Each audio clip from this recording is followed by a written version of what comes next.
What is up, Gorilla Nation? It is Relentless here, bringing you yet another Division 2 build video. But if you happen to be new to the channel, or you're just enjoying the content, then please be sure to ground and pound that like and subscribe button. Also, reach up there, trigger the bell, and turn on post notifications, so that way you never miss a live stream or a video that is uploaded. Well, funny story, I was out scouting locations for the PS4 4v4 tournament that's coming up December the 7th. That video is up on my channel, go check it out. And these two manhunts was, approaching me, and of course, there was an engagement coming. And luckily, I was actually utilizing this build, so it definitely does work if you are in the DZ solo. But if it's more, squad play that you enjoy, well, I also have tons of gameplay with utilizing this build in a squad too, and that link is in the description below.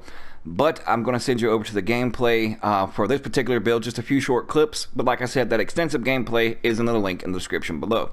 So hope you guys enjoy. We'll see you back in a moment. So what, you picked up those clutch gloves the other night? How'd that work out for you? How'd that work out for you? Huh? How'd that work out for you? How'd that work out for you?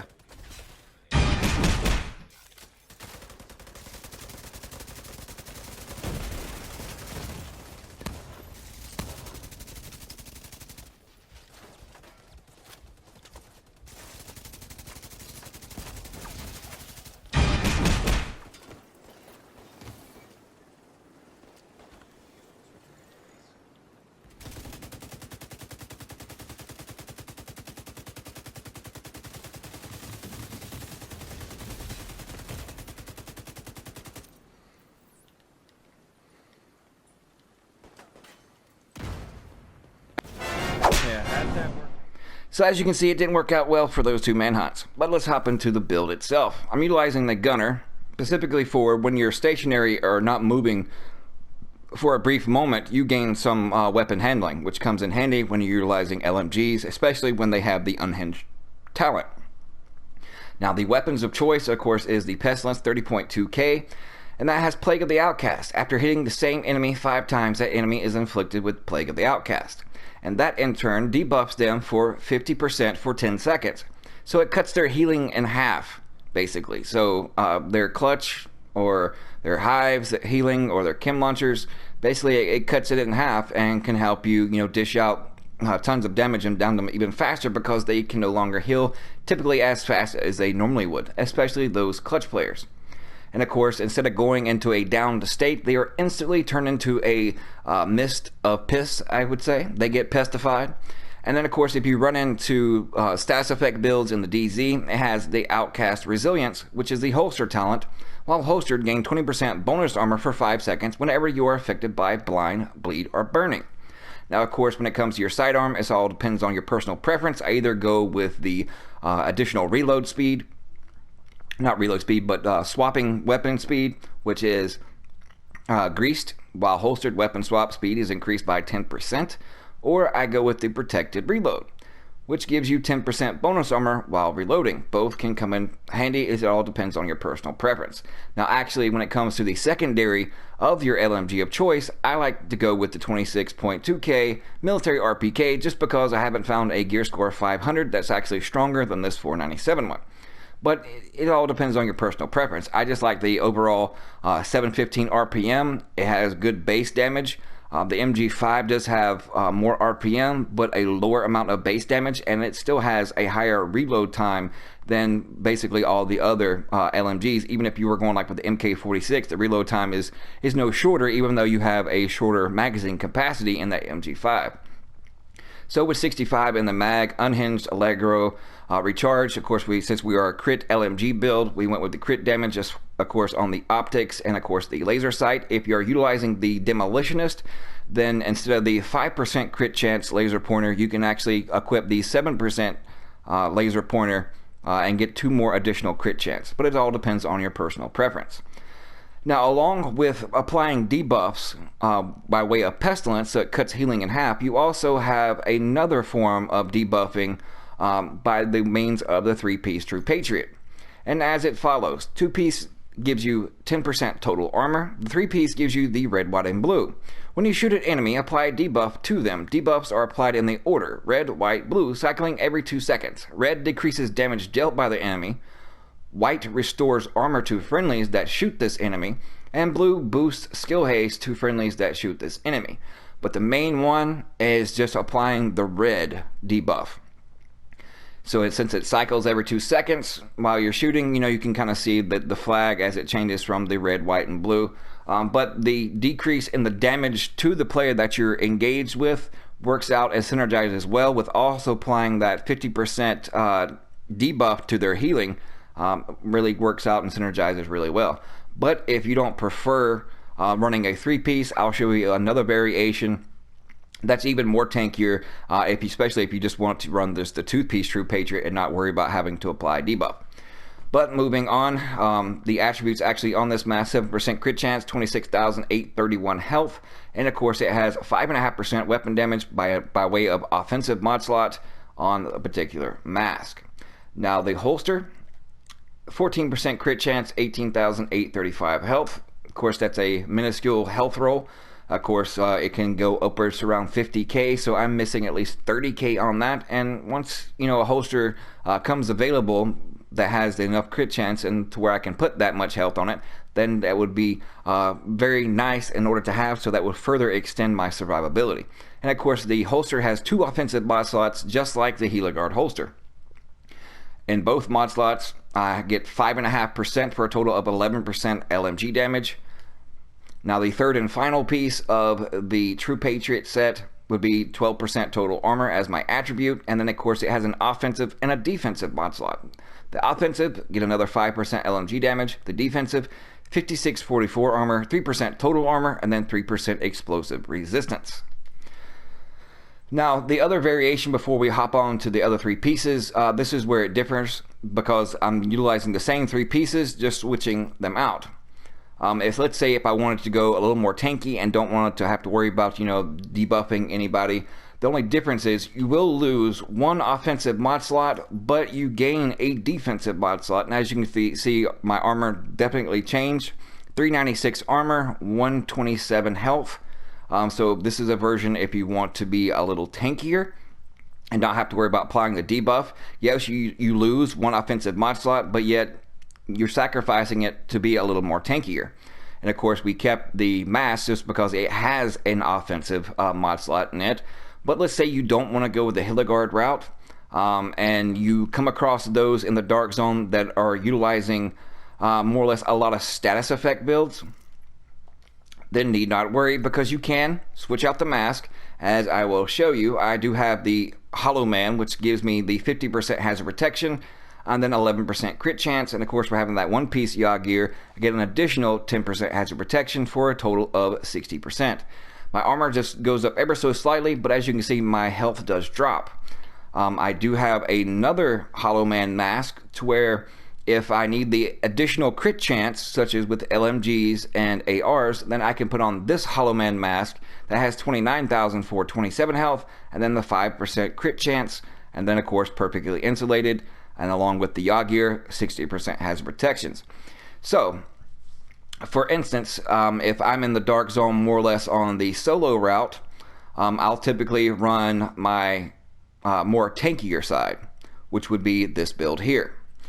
Now, if I'm playing with a group, then typically I will go with the 3-piece, so that way I can constantly apply different debuffs, but it all depends on your personal preference. If I run into players that are using a lot of status effects, then I'll just switch out the mask. So it's very, very interchangeable, and it's not always, one-sided. You have multiple facets you can choose from depending on what you run into in the Dark Zone, which makes it so versatile. And of course, let's go on to the chest piece. D&H chest piece, 23,485 armor, 6.5% weapon damage, 20% crit chance, and of course, Bloodsucker. Now, I could go with the likes, let's say, a Berserk, and then as you can see, my health would definitely go up, but my armor does drop. but it doesn't drop to any lower than what it is on any other build. So if I want more extra damage, then I can just switch it out to this particular chest piece and then have at it. I have still yet to determine what I want rolled on it. I can change out the health or armor and apply that 20% crit chance, or I'm hoping if another chest piece comes along that has just as much crit chance, I don't have to destroy one in order to make another build. But the D&H does have an offensive and a defensive mod slot. With the Healer Guard, when it comes to the likes of the Armadillo Vest, you get 2 defensive mod slots and 1 offensive. So essentially you can be even more tanky and dish out more damage. It's just the whole Berserk thing has been beat to death. Everybody and their grandma's making Berserk clutch builds or some variation of the whole Berserk. So I wanted to go back and utilize, Bloodsucker, because it is still very much viable in the Dark Zone. And this is another good thing about Bloodsucker. It feeds off of clutch builds. And what I mean by this, clutch builds more or less use their crits in order to restore their health, and then they gain a little bit of armor. Well, what does Bloodsucker? Depleting an enemy's armor adds a stack of 25% bonus armor for 10 seconds. So it's like Bloodsucker and clutch kind of feed off one another.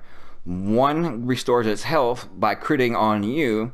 You get bonus procs of armor for ripping off their armor. So even if they do only have that 1% of armor that they get back from clutch, you rip it off, you get a stack of bonus armor. But in PvP, you can only have up to 2 stacks. So also keep that in mind. But in the offensive and defensive mod slot, I got 6% LMG damage. In the defensive, 63-37 armor, 2.5% total armor, and then 3% explosive resistance. And of course, on the backpack, I went with the 3 blue variety, so that way I could have the 11 defensive Legos when it comes to unlocking the talent Bloodsucker, because it requires 3 defensive Legos. But, if you have better pieces, you can mix and match. I went with this particular Healer Guard inventory system backpack because it also has an offensive and a defensive mod slot. And this particular one has 14,215 armor, 20.5% total armor, and then 20,791 health with Vital. And of course, the offensive and defensive, another 6% LMG damage. And on the defensive, 5128 armor, 3% total armor, and then 4% explosive resistance. If you notice the kind of thread, or I should say, not thread, the comparison when it comes to the defensive mods, if you notice the trend that I started there, that each one of my defensive mods actually have the 4% explosive resistance on them, which definitely comes in handy for all things explosive in the Dark Zone, like the likes of Negotiator's Dilemma, Seekers, whatever the sky's limit, grenades. So any kind of explosive resistance definitely helps out your survivability. Now the last piece, for having that 1 Petrov piece, you get 10% LMG damage, and my controller is dying.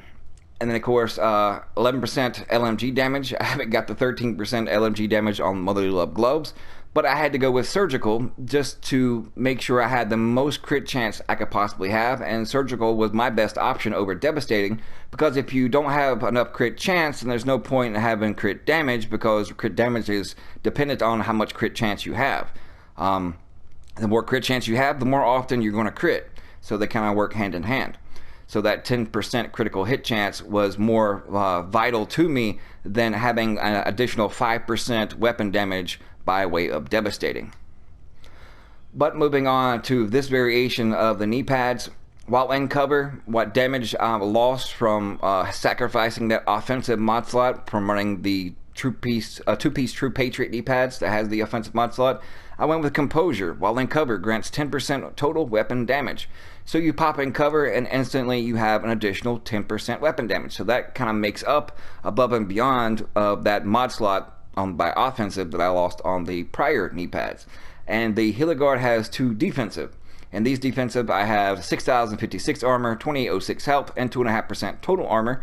And then the second one, 5644 armor, 3% total armor, and then 3% explosive resistance. Now, if I want to up my explosive resistance because what I currently have on isn't enough, then there are actually good mods this week and last week that have explosive resistance, and the base of operation and Mendoza had some. Actually, I got tons of 4 and 3%, and I actually came across a couple that had 10 and 11% explosive resistance. They're in here somewhere. There's one with 7. But as you can see, it has armor on it, but you're missing out on the percentage of armor that entails with it that you can find on some. Those are the best ones. Another armor, explosive resistance, but instead of a percentage to total armor, you get protection from elites. So it just depends on RNG and if you can actually get the right ones. Like this one, I'd rather have that 1.5% total armor over the 3% protection from elites because this is more or less a PvP side and not PvE. But you can go definitely find those mods, and the more the better. Usually the more armor you have, the smaller their percentage will be when it comes to explosive resistance. The bigger chunk of explosive resistance percentage that you get, usually like you see on the screen here, they lower the percentage of armor or the total number of armor that you actually get on there. So you can mix and match. If you come across some better ones, then your build will actually be more effective than mine. When it comes to skills, it all depends on your personal preference, but on to the stats themselves. The Pestilence, as you can see, 51% crit chance, and then with the Military RPK, 56% crit chance. And let's say you want more crit damage, in which that is one variation that I neglected to go over. Apologies. But it's just a matter of if you want that extra 10% crit damage, then when it comes to your mask, of course, you can just switch out to another D and H. Or you can go with the likes of a Wyvenware. One piece Wyvenware will give you 7% crit hit damage. And as you can see on the screen, I have insulated the same 7% crit chance I have on my True Patriot. I just have to roll on some health on it. But if I wanted to go with the 2-piece D and H and add even a little bit more extra damage, my health does drop ever so slightly, but I get an additional 2.5% crit chance, but I have perfect concussion on it. So not only will I get 10% critical hit damage, I'll also get perfect concussion. And with the RPM or the RPK, land a headshot, then I get 20% additional headshot damage for 2 seconds. So I can land a couple of shots within those 2 seconds, and that is perfect concussion. So it all depends on personal preference, and I like to have different variations depending on what day of the week it is, or just what I just feel like running, or what I encounter in the dark zone. So never be one-sided. But moving back on, scrolling down, I'll go through all of it. 34% all weapon damage, 62% LMG damage, for a total of 96% total damage going to my LMG. And of course, that's not taking in consideration the more or less the crit damage that also applied on top of that. But there are the rest of my stats